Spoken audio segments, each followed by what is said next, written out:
Friends, यदि तमाम देखभाल के बाद भी आपका प्लांट ग्रोथ नहीं कर रहा है या उसमें फूल नहीं आ रहे हैं, नर्सरी से लाकर आपने किसी पौधे को लगाया है लेकिन उसकी ग्रोथ रुक गई है, तो इसका मतलब है प्लांट की मिट्टी ख़राब है या पौधे के लिए पोषक तत्वों की कमी है। तो आज के वीडियो में मैं एक ऐसा फर्टिलाइज़र बताऊंगी जो पौधे की मिट्टी को उपजाऊ बनाएगा और पौधे में जिन पोषक तत्वों की कमी से फ्लावरिंग नहीं होती है या ग्रोथ रुक जाती है, तो उन पोषक तत्वों की कमी को पूरा करेगा। क्योंकि लगातार फ्लावरिंग के लिए हमारे प्लांट में नई ग्रोथ होना बहुत ज़रूरी है। यदि पौधे की ग्रोथ रुक जाती है तो पौधे में कलियां बनना बंद हो जाती हैं।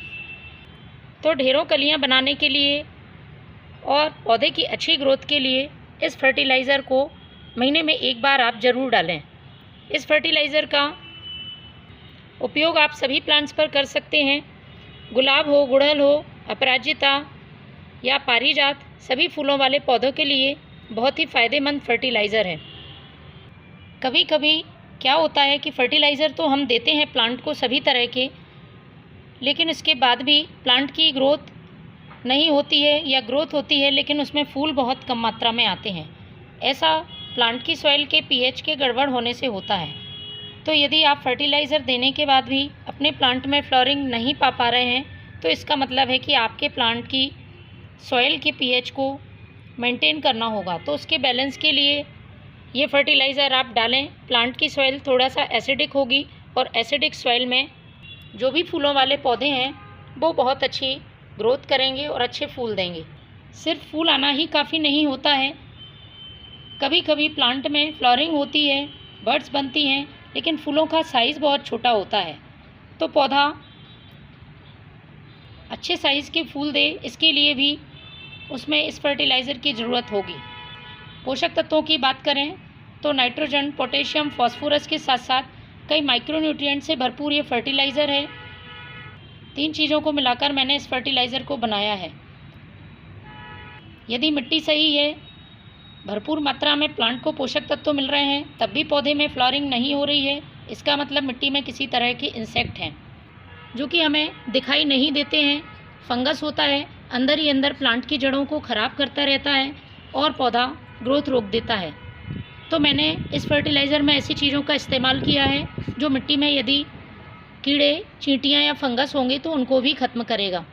इस तरह से इस फर्टिलाइज़र से प्लांट की लगभग सारी ज़रूरतें पूरी होंगी और पौधा अच्छी ग्रोथ के साथ साथ अच्छे फूल दे सकेगा। तो चलिए शुरू करते हैं इस फर्टिलाइज़र को बनाना।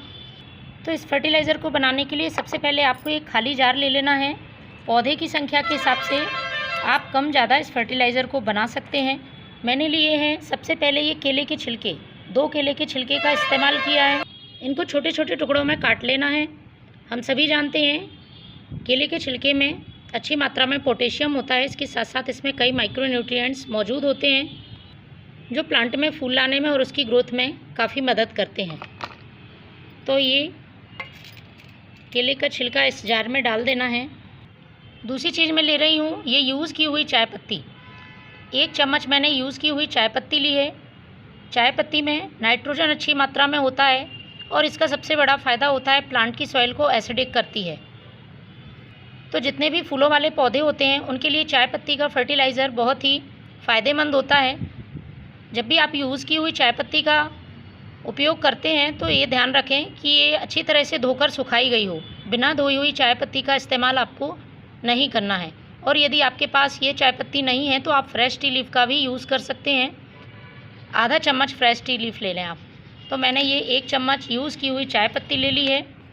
तीसरी जो चीज़ इस्तेमाल करूँगी ये प्लांट की सॉइल में चींटियाँ नहीं आने देगी और इंसेक्ट दूर रखेगी, ये है हल्दी पाउडर। और कभी कभी लोगों को डाउट होता है केले के छिलके के फर्टिलाइज़र से प्लांट में फंगस या चींटियाँ हो सकती हैं, तो इस तरह से आप हल्दी पाउडर का इस्तेमाल करेंगे तो चींटियाँ नहीं होंगी। तो आधा छोटा चम्मच हमें हल्दी पाउडर ले लेना है।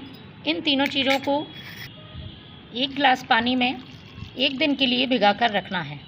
1 दिन बाद इसका इस्तेमाल करना है। तो फ्रेंड्स, 1 दिन पहले मैंने ये फर्टिलाइज़र बनाया था, तो देखिए कुछ इस तरह से ये फर्टिलाइज़र तैयार मिलेगा। केले के छिलके के और चाय पत्ती के सारे पोषक तत्व इस पानी में मौजूद हैं। इसको हमें छान लेना है। तो इसको छानने के बाद हमें इसे डायरेक्ट यूज़ नहीं करना है, पहले से हमें डाइल्यूट करना होगा।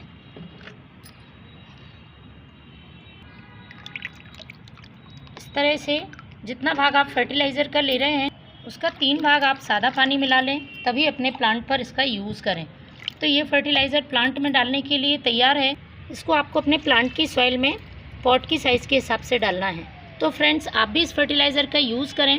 आप देखेंगे आपके प्लांट बहुत अच्छी ग्रोथ करने लगे हैं और उसमें फ्लावरिंग भी अच्छी हो रही है। Thank you.